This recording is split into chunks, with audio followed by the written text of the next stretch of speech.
Brighten up those already bright mornings. Wheeler, Ollie, and Lecter. Mornings at the cabin. Mornings at the cabin. Tuesday, 7 o'clock in the morning. 14 degrees outside in Yellowknife. And boy, am I ever glad to actually be with you this morning. Morning. Aww. Morning, Lecter. That's nice. Yeah. You're not normally glad to be with anyone? Normally I'm glad, but I'm normally less relieved. I had a night of it. A bit of a nightmare. Oh. It was quite the epic nightmare. The production values on this nightmare were through the roof.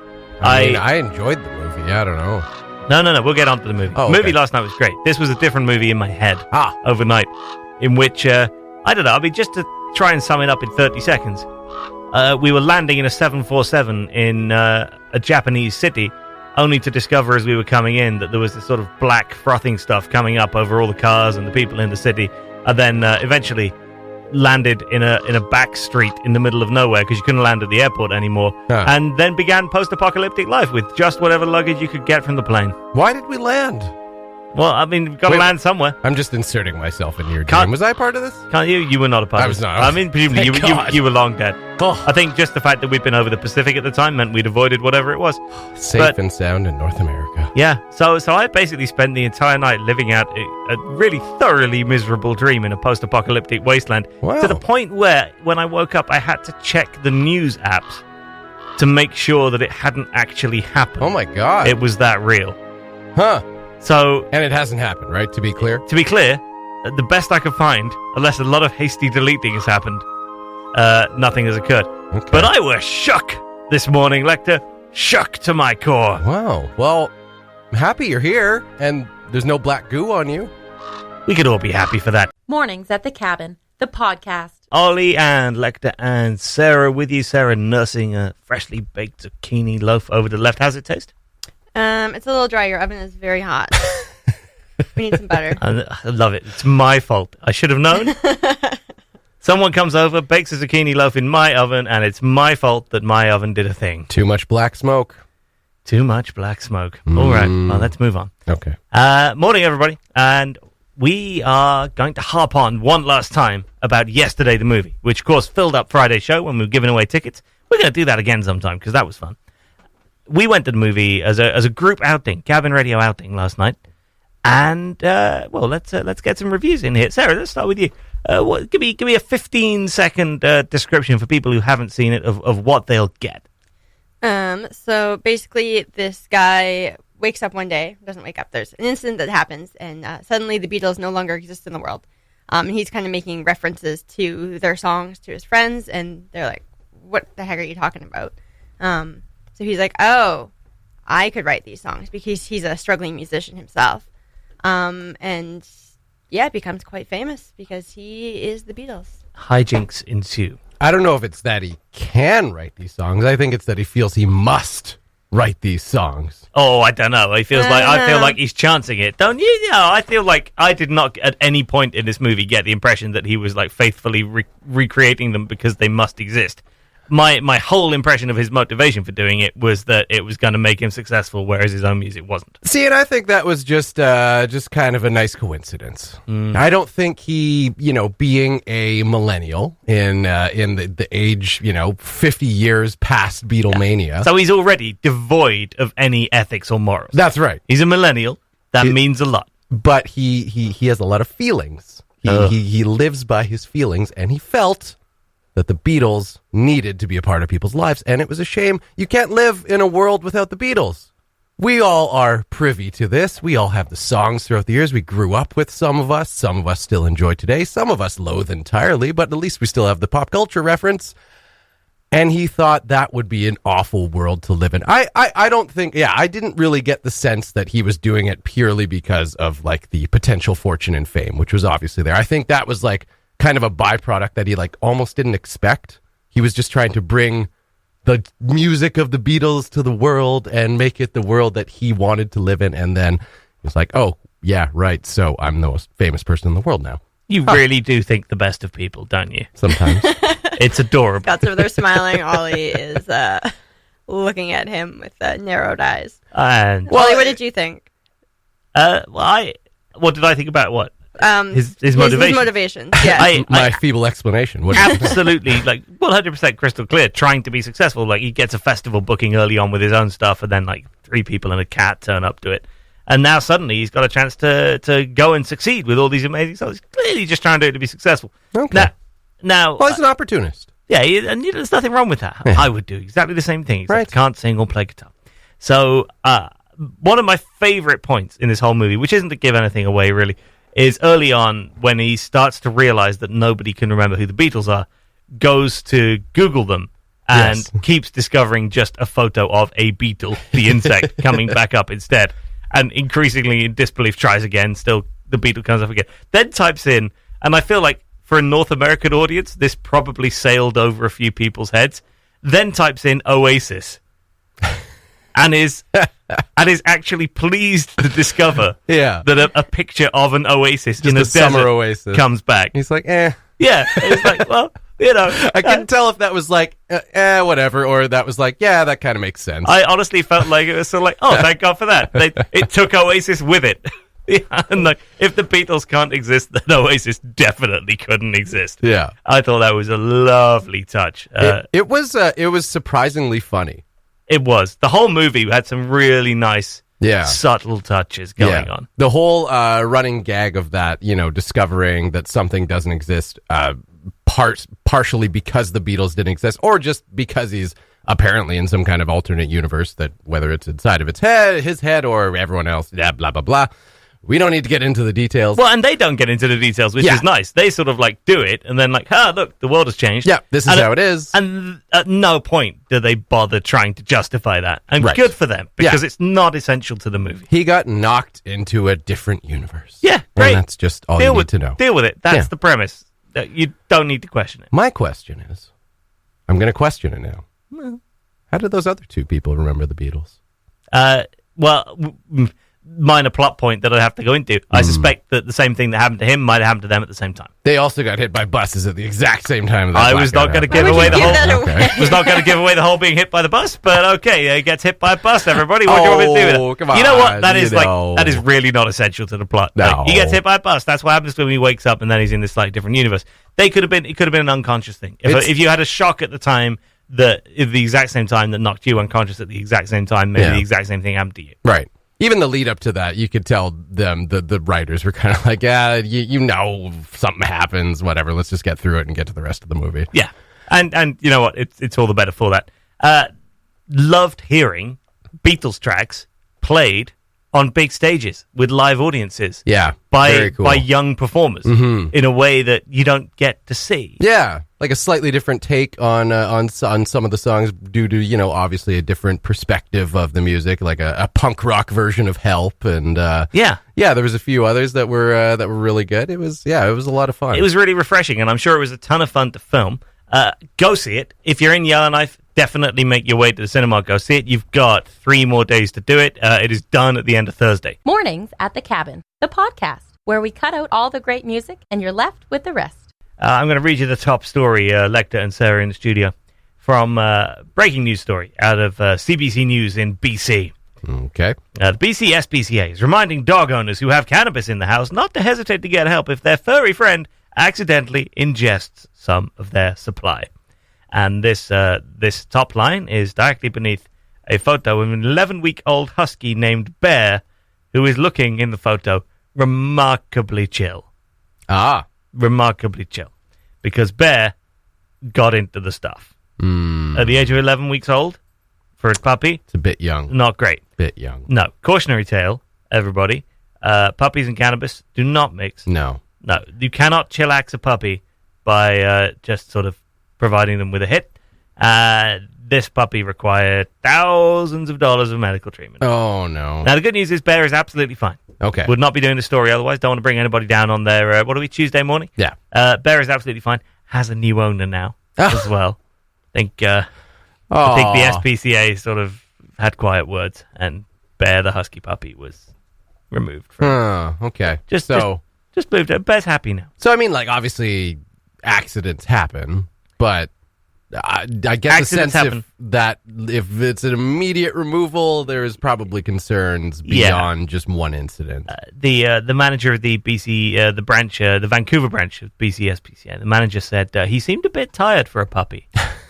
Was the official diagnosis on admission to the facility. Penny's just like, have you seen me? Yeah, well, right? I mean, that would explain a lot about Penny's behavior. Sarah? Sorry, I'm reading the story on CBC at the same time here. You're like, what? Nothing. Yeah, Penny is just a very chill dog. She's not. Okay. All right. It's not artificial in any way, shape, or Not form. artificial, no. Okay. Well, that's good. Because, it cost more than $2,000. Ooh. IV fluids for 24 hours, whole Wow. system flush and everything, which, as you can imagine, it's got to be pretty incredibly stressful for an 11-week-old husky puppy to go through. So was that not that I'm downplaying this at all, but was that the only kind of side effect? Was that the dog was just relaxed and possibly No, it says napping? By Well- the time he got to the vet, he was unconscious.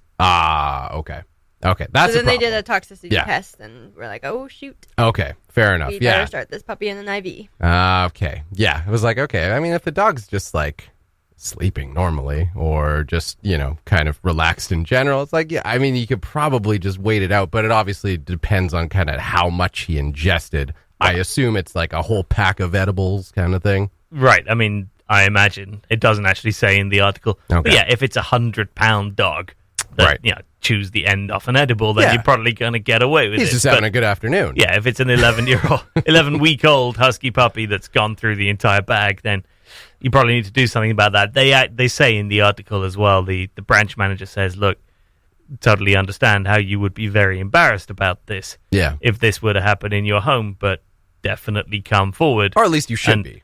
Yeah, but don't worry about that enough to not come forward with your dog, because Yeah. your dog is going to need some help. Yeah, your dog's safety is obviously number one. And I'm, I'm certainly not downplaying this because it kind of comes off as a funny headline or article. Obviously, it can be a very serious thing.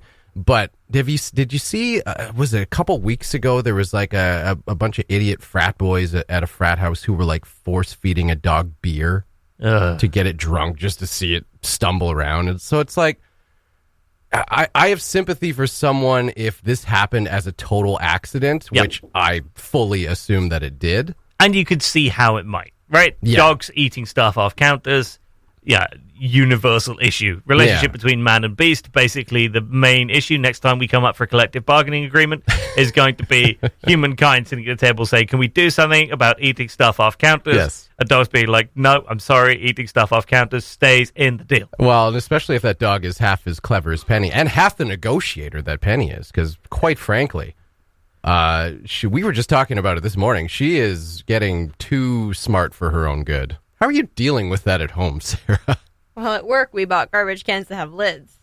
And she's had 48 hours with them so far and hasn't cracked it, but I'm pretty Right. sure her research and development team are on that. And so was it this morning she was in the process of scaling about a 10-foot platform or Yeah. so? So out in the reception area here, we have the cabin radio awards shelf, which, yes, it does have awards on it, 2 of them, and we're very proud. Ha! I would describe it more as like our coat. Okay, it's our coat rack, and it has a shelf on the top. Coat rack / award shelf. Listen, it's enough. We got to make the best of the space we have, It right? has awards on it. It's multifunctional. It's one of the few things in here that is. And so that also turns out to be the only remaining safe place. Yes. Penny is not a big dog yet, No. but is able to reach onto desks now and flip things off the desk onto the floor if they seem at all tasty. Yeah. Yeah, houseplants being the key issue. Pizza. So, well, and there was some meringue in a bowl the other day that Penny managed to flip out of the bowl and onto the floor and had half a meringue. So the zucchini loaf came in this morning, and Sarah decided, the safest place for the zucchini loaf is on the awards shelf. Right. So up it goes onto the dog safety shelf, as it now is. Sarah then left for 10 minutes. Mm-hmm.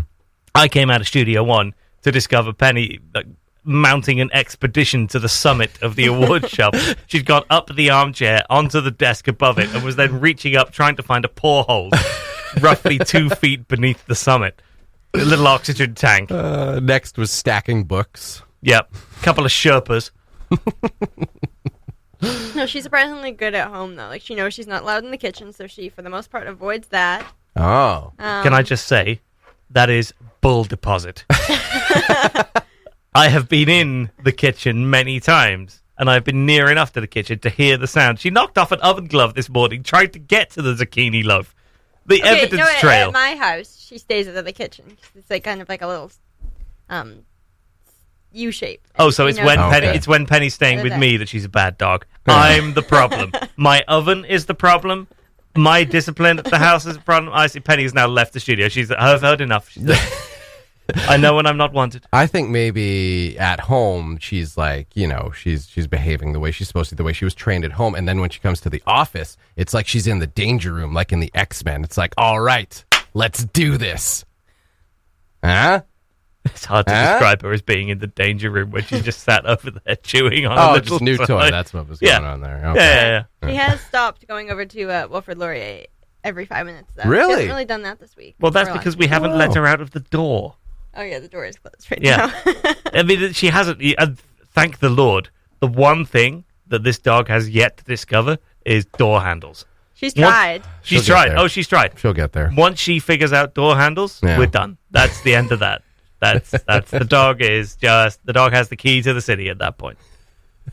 All the while chewing with a little sinister look on her face in the corner of Studio One. No. And now she's I gotta look. Scenes from the cabin. Didn't your mother ever tell you not to play with your food? What do you want? I'm here to announce that King Mufasa is on his way, so you'd better have a good excuse for missing the ceremony this morning. Oh, now look, Zazu, you've made me lose my lunch. Ha! You'll lose more than that when the king gets through with you. He's as mad as a hippo with a hernia. Ooh, I quiver with fear. Now, Scar, don't look at me that way. Help! Scar! Mm-hmm. Drop him. Impeccable timing, Your Majesty. Blah. Ugh. Why, if it isn't my big brother descending from on high to mingle with the commoners? Sarabi and I didn't see you at the presentation of Simba. That was today? I feel simply awful. Must have slipped my mind. Yes, well, as slippery as your mind is, as the king's brother, you should have been first in line. Well, I was first in line until the little hairball was born. That hairball is my son and your future king. Oh, I shall practice my curtsy. Don't turn your back on me, Scar. Oh, no, Mufasa, perhaps you shouldn't turn your back on me. Is that a challenge? Temper. I wouldn't dream of challenging you. Pity. Why not? Well, as far as the brains go, I got the lion's share, but when it comes to brute strength, I'm afraid I'm at the shallow end of the gene pool. There's one in every family, sire. 2 in mine, actually. And they always manage to ruin special occasions. What am I going to do with him? He'd make a very handsome throw rug. Scenes from the cabin. Know the movie? Submit your guess to mailbox at cabinradio.ca or send us a message on Facebook for your chance to win gift certificates to some awesome Yellowknife restaurants, including Zehabesha, Main Street Pizza, The Woodyard Eatery, Copper House Restaurant, and Java Roma. Listen to Cabin Radio every weekday to win or download the Mornings at the Cabin podcast. We are going to turn to the subject of, can't believe I'm doing this in Wheeler's absence, ASMR. We can talk about it again when he's back. No, we can't. Okay. Like when he's here, this is the subject that he uses to cling to relevancy, and it just involves because it's a youth thing. I think he feels as though as long as he can keep saying the words ASMR out loud, he's still with it. He's still with the youth, because there is a generational divide on this. We've established this in the Cabin Radio newsroom. Yes, where we're doing this interview that we're going to come to a few days ago, and half the newsroom, I would say, members of the newsroom below, there are exceptions, members of the newsroom below the age of 26 and inclusive had some sort of clue as to what ASMR was. Right. The interns in the room under the age of 20, very clued up, fully versed in it. Anyone over their late 20s, not necessarily fully informed. Younger crowd had Googling their, what ASMR even stands for. I'll be honest, the only reason I know what it is because of Jesse. Yeah. Is because of him and his whole like, ASMR, it's but he uses it to be like anything that makes a noise. It's like, like a cat. Well, isn't that... A cat falls off a building in the distance. ASMR. Isn't that kind of what it is? What is it, Sarah? Okay, well, I had to pull up my story again just to remember what it stands for. So it stands for Autonomous Sensory Murdering Response. Whoa. Say that again at like a third of the speed. It sounded like you said I don't think that these big words response. will really mean a whole lot to any of us, though. Say it nice and slow. Autonomous sensory murdering response? Meridian response. Meridian response? What does that mean? I don't know. Okay, so instead good. we're going to talk about what does it do? What it does. Okay. So when I Googled it, it was kind of described as like these sounds that you hear. Right. That will kind of give you this tingling sensation that kind of starts at like the back of your neck and kind of goes up and down your spine. I feel like scratching your head. Yeah. You get that? That's not really working. Yeah. No. Scott No. is scratching his head to the microphone. No. If you Nothing. No, there's a whole bunch of dandruff on the Can't top hear of that that. black microphone cover, but other than that... God. It's covered in place. it's often kind of triggered by like that staticky noise, Okay. I think. So when people are rubbing the kind of microphone. speaking into the microphone in these YouTube videos, now Scott's rubbing the microphone. He's rubbing the dandruff off. just cleaning it off. Smushing it in. Nothing. Is that working Yeah. for you, though? So Okay. these videos have become very popular on YouTube. People make videos of themselves eating things, saying things, putting on makeup, I think, or some Tinging of them. things? Yeah, tinging cups, tinging cabin radio cups, This Maybe slurping tapping on things? things. this is really more the sound of desperation than anything else.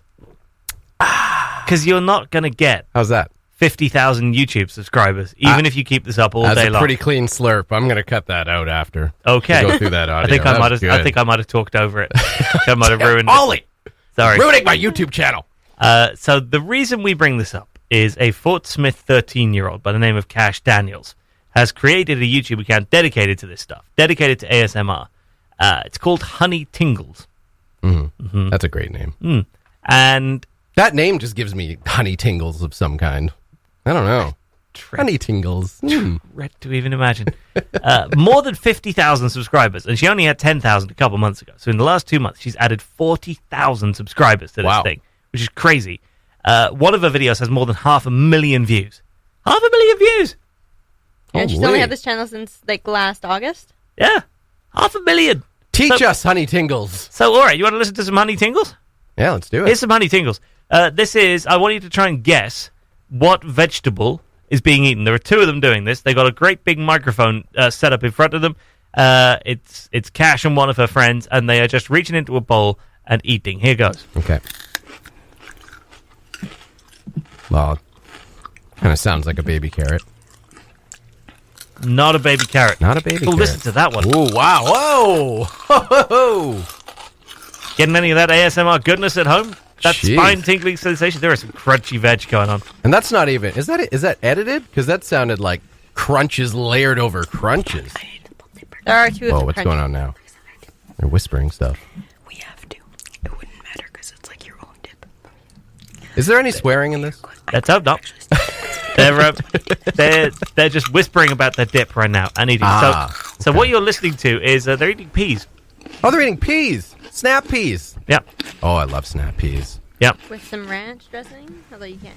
With some ranch dressing. The ranch dressing's really not adding much to the ASMR, No, is it? not If we're honest totally. with ourselves. Yeah. Because people listen to this. Apparently, it's for some people they just can't stand the sound. Other people find that it helps them relax. Really?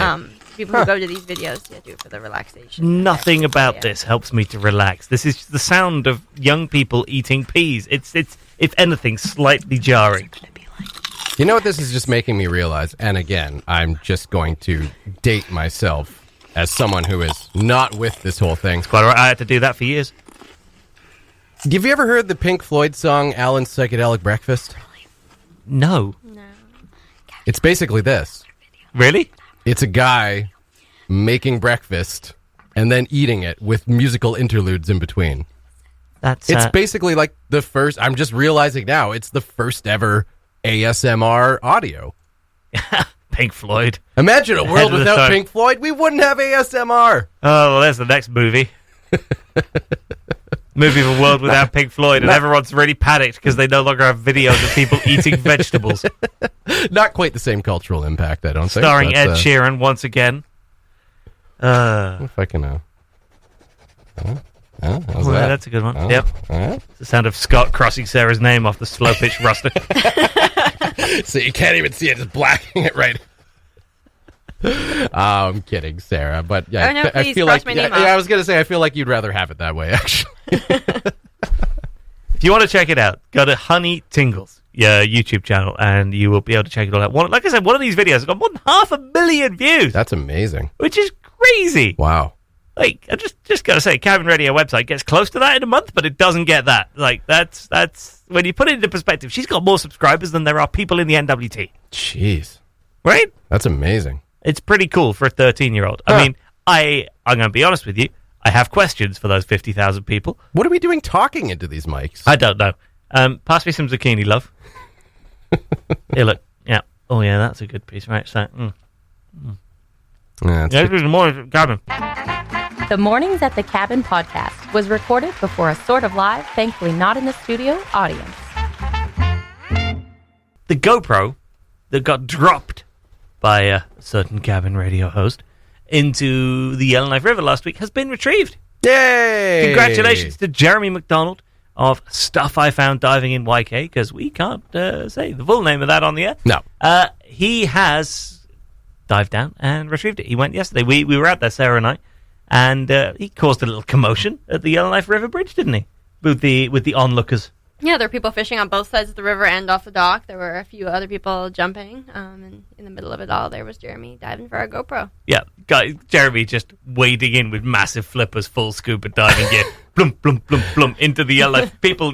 People in their swimming gear just jumping off the bridge, couple people fishing, all stop and turn. Wait, was he just like knocking their fishing lines out of the way as he went down, or did he like ask them to pull up before he? There were a couple jokes about that. Oh, and, okay. And then he went in there and he told these two girls who were jumping off the bridge, "Don't jump on the bubbles." and then there was a genuine moment where there was a mild panic that looked like they were about to jump on top of Jeremy. They didn't, so that was good, because that would have only further compounded the report we're filing to WSCC. Okay. And so, yeah, he rescued the GoPro right. that got dropped by our crew during the river bridge jump. And we have the footage. We will get that up there at a future point. And you'll be able to see the full experience of diving, jumping into the Yellowknife River from the point of view of something that doesn't come back again. I enjoyed reliving my moment of sheer cowardice, standing on that ledge, looking back at that footage, and I'm just like, I'm like almost shaking. Shannon's holding the camera, and it's pointed at me, and I just look like more terrified than I've ever been in my life. It's just like, okay, yeah. She was so calm. Yeah, she was got just this. whatever. Yeah. Go on 3. Yeah, There considering goes the camera. considering how that turned out for everybody, Shannon was super confident at the start. Yeah. And the good news is that Shannon is mended. She's on the mend. She's on the mend, which is very good news. Yes. There's a reason why I stayed in the studio. But we learned some interesting facts from Jeremy McDonald, who just casually mentioned to us on the way out that it's 33 feet, the depth. Oh, okay. In the middle of that river. Good to know after the fact. Several people overheard him say that. And for the next 20 minutes, while he was scrabbling around finding it, you could hear everybody chatting to everybody else going, "Oh, it's 33 feet down there. Did you know that?" It just feels like one of those Yellowknife facts. Yeah. That now that one person has said out loud, everyone who is anyone will be telling everyone else, "Oh, it's 33 feet on that bridge. Do you know that?" And this sort of very knowledgeable yeah, it's a Yellowknife fact. I know because I'm from Yellowknife. Yeah. Sort of way. So yeah, there you go. Feel free to impart that knowledge in whatever watering hole you end up in later on today. And what was this, the sixth or so? This was the GoPro? 6th GoPro that Jeremy has recovered from this one location. He says he's thought about taping out a square on the foot of the riverbed. Oh. And if you land the GoPro in the square, you get free recovery. Oh. Yeah. There we go. He also got someone else's phone out yesterday, I saw as well. I think he went on a separate dive down there later in the day and got somebody's phone back that was still working. So, yeah, he is he's operating quite the service, though, man. Yeah, no kidding. What a guy. Yeah. Jeremy McDonald. He started doing scuba diving lessons, by the way.